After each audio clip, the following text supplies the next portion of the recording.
রান্না বান্না করতে লইয়া হঠাৎ একটা দুঃসংবাদ আসলো। ইন্না লিল্লাহি ওয়া ইন্না ইলাইহি রাজিউন। আমার শাশুড়ির পেরেন্ট মানে বান্ধবী ওনার সাথে চলে ফিরে নামাজ কালাম পড়ে, একসাথে ওনারা তালিম মাহফিল করে। সেই ক্ষেত্রে খারাপ লাগতেছে ওনার জন্য। উনি আগে আমাদের বাসায় আসতো, কাপড় বিক্রি করতো, মানে বিভিন্ন কথাবার্তা বলতো। উনি যা জীবনে যা কাজ কাম করছে, কামাই করছে, সব ওনার ভাই বোন মা বাবারে সবাই খাওয়াইছে। যখন উনি অসুস্থ হয়ে শুরু করলো, তখন ওনার খোঁজ খবর কেউ আর নিল না। যখন উনি বিপদে পড়ছে, ওনার কাজ কাম সব গেছে গা, তখন ওনার ভাই বোনের কাছে যে টাকা পয়সা রাখছে, ও সবাই নিয়ে বলছে যে কেউর কাছে টাকা নাই। উনি অনেক কষ্ট করছে জীবনে, কিন্তু কষ্ট করার ক্ষেত্রে উনি ছোটো ছোটো দুইটা বাচ্চা আছে, একটা বাচ্চা ছেলে আর একটা মেয়ে। দুইটা বাচ্চা আছে, দুটা বাচ্চা অনেক পরিশ্রম করছে। ছোট একদম বাচ্চা। মেয়েটা আমার ছেলের মতন ছোট, আর ছেলেটা একটু বড়। উনি আজকে ইন্তেকাল করছে। উনি সকাল 9:30টার সময় আমরা খবর পাইতে 11টার সময় আমরা খবর পাইছি। পরে আমার রান্না বান্না থুই আমি চুপ করে কতক্ষণ বসেছিলাম। এত খারাপ লাগছে জানি না, আল্লাহ পাক ভালো জানে কি লেগে এত খারাপ লাগছে। অথচ উনি আমার কিছুই লাগে না বা আমার কিছু হয় না, তারপর অনেক খারাপ লাগছে। অনেকগুলি কথা বললাম, ভুল ত্রুটি হলে মাফ করে দেন। নিঃশ্বাসের কোনো বিশ্বাস নাই। দেশ ও দেশের বাহির থেকে, কাছে ও দূরের থেকে যারা আমার ভিডিওটি দেখেন, সবাই কমেন্টে জানাবেন, লাইক দিবেন, শেয়ার করবেন। এখানে রান্না করতেছি আমি মাংস।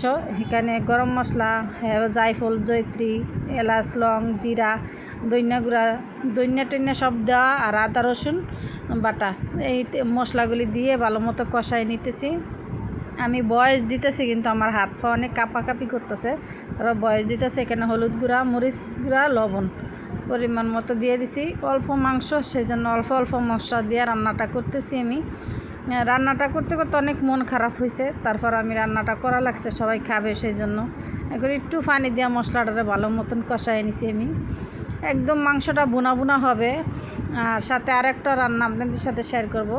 এখন আমি মাংসটা হালকা করে একটু বাইজা নিয়েছিলাম, ওই যে দেখাইছি প্রথমেতে গিয়ে দেখাইছি বাজাটা একটু বাইজা নিছি। এখন বাজা মাংসটা মানে বেশি ওরকম করা বাজা না, একদম হালকা সামান্য বাজা দিছি, নাইলে ফ্রিজে ছিল তো মাংসটা, নাইলে ভালো লাগবে না, সেই জন্য। এখন আমি এই যে মাংসটা দিয়ে আরও কষাই নিব আস্তে আস্তে।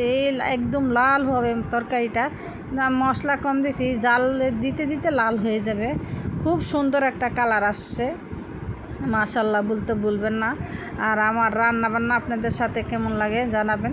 আর আজকের ভিডিওটা অনেক সুন্দর, সবাই দেখবেন। আর আমি কেউ শিখাই না রান্না বান্না, কিন্তু আমি যা রান্না করি আপনাদের সাথে শেয়ার করি। এখন মাংসটা আমার শাশুড়ির সাথেও কথা বলতেছি। উনি বসে রয়েছে মন খারাপ করে। উনি যাবে গোসল দিতে, গোসল দেয় উনি। মানুষ মারা গেলে গোসল দেওয়ায়, সেই জন্য যাবে উনি। এখন আমি মাংসটার ভালো মতো কষাই নিছি, একদম লাল লাল করে কষায়া। এখন আমি হয়ে আসছে, আর কিছুক্ষণ চুলায় রাখে আর একটু কষাই নিব। তারপর আমি দিয়ে দিব কয়েকটা কাঁচামরিচ, বেশি না, 5-6টা কাঁচামরিচ দিলাম। আর দিয়ে দিব জিরার গুঁড়া দিয়া আর একটু 5 মিনিটের মতো রাখবো। তারপর আমি তরকারিটা নামাই ফেলবো। আর তরকারিটা এত ভালো হয়েছে, মাশাল্লাহ খুবই মজা হয়েছে। সবাই খাইছে, আমার শ্বশুর শাশুড়ি দুজনে খায় না। আমার শ্বশুর তো খায় 5টার সময় 6টার সময় দুপুরের খাবার। উনি দেরিতে খায় দেখে আমরা আগে খেয়ে ফেলি। 5টা-6টা বাজে পর্যন্ত তো বসে থাকা সম্ভব না, সেই জন্য এই তো আমার মাংসটা রান্না করা হয়ে গেছে। আমার ছেলেও অসুস্থ আছে, আমার ছেলেটার জন্য সবাই দোয়া করবেন, আমার ছেলেটা যেন সুস্থ হয়। আজকে 5 দিন ধরে ওর জ্বর কমতেছে না। আজকে নিয়ে যাব ডাক্তারের কাছে। এমনি নাফা খাওয়াইতেছি ঘরে রেখা, কিন্তু কমতেছে না। এখন আমি ওই যে কচুর ফুল দেখাইছি আপনার সাথে, ওই কচুর ফুলটা আমি বাগার দিব। এখানে পেঁয়াজ দিয়ে দিলাম, তেল গরম করে দিলাম, রসুন বাটা, আদা বাটা, আর এখানে কালি জিরা, গরম মশলা, এলাচ দিয়ে দিছি। দিয়ে তারপর হলুদ দেওয়ার সময় আমার মোবাইলটা একটু ডিস্টার্ব হয়েছে, পরে আমি আর হলুদ আর লবণ দেওয়াটা দেখাইতে পারিনি।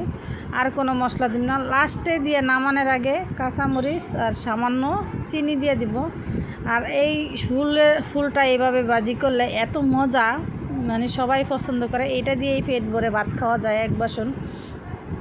এইভাবেই আমরা কচুর ফুলটা বাগার দিই। এই তো আমার রান্নাও করতেছি, আবার মনটাও খারাপ লাগতেছে। জানি না আজকে অনেক মন খারাপ। আসলে কি নিঃশ্বাসের বিশ্বাস নাই, মানুষ সেকেন্ডের কোনো ভরসা নাই, নিঃশ্বাসের বিশ্বাস নাই। মানুষ কখন আল্লাহ তাআলা ডাক দিবে, কখন মানুষ চলে যাবে না ফেরার দেশে জানি না। হয়তো বা আজকে উনি গেছে, কালকে আমি যাব, পরশু দিন আরেকজন যাবে। এইভাবে মরণের স্বাদ একদিন সবাইরই গ্রহণ করতে হবে। তো সবাই আমার ভিডিওটা দেখবেন, আর কে কোন জেলা থেকে দেখেন তাও কমেন্টে জানাবেন। বারবার আমি একটাই কথা বলি, আমার ফেসবুক পেজটা ফলো দিবেন, ইউটিউব চ্যানেলটাকে সাবস্ক্রাইব করবেন, আর কমেন্টে জানাবেন। মাশাআল্লাহ আজকে আমার ভিডিওটা খুবই ভালো হয়েছে। আমি আশা করি ভিডিওগুলি ভালোই হয়, কিন্তু আপনারা দেখেন না, আর ভিডিও দেখলেও লাইক দেন না, কমেন্টও করেন না। প্লিজ সবাই আমার ভিডিওটি দেখবেন আর লাইক দিবেন। এই তো আমার কচুর ফুলটা বাগার দেওয়া হয়ে গেছে।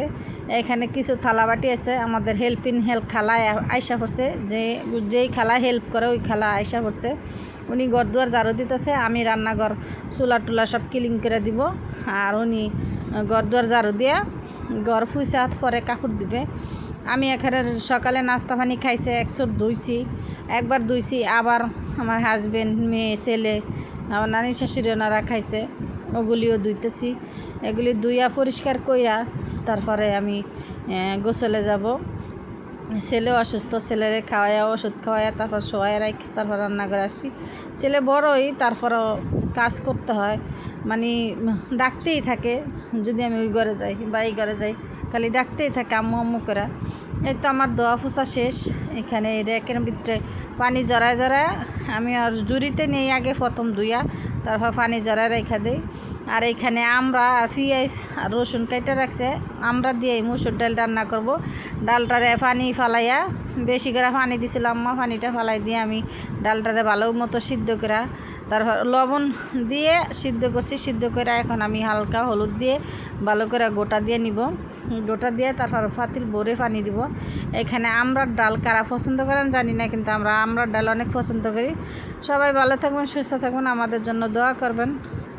দেখা হবে নতুন একটা ভিডিওর সাথে। আর এইখানে আমি এই যে ফ্রিজটা পরিষ্কার করতেছি, ফ্রিজ ধুইতেছি। আসসালামু আলাইকুম, আল্লাহ হাফেজ, সবাই ভালো থাকবেন।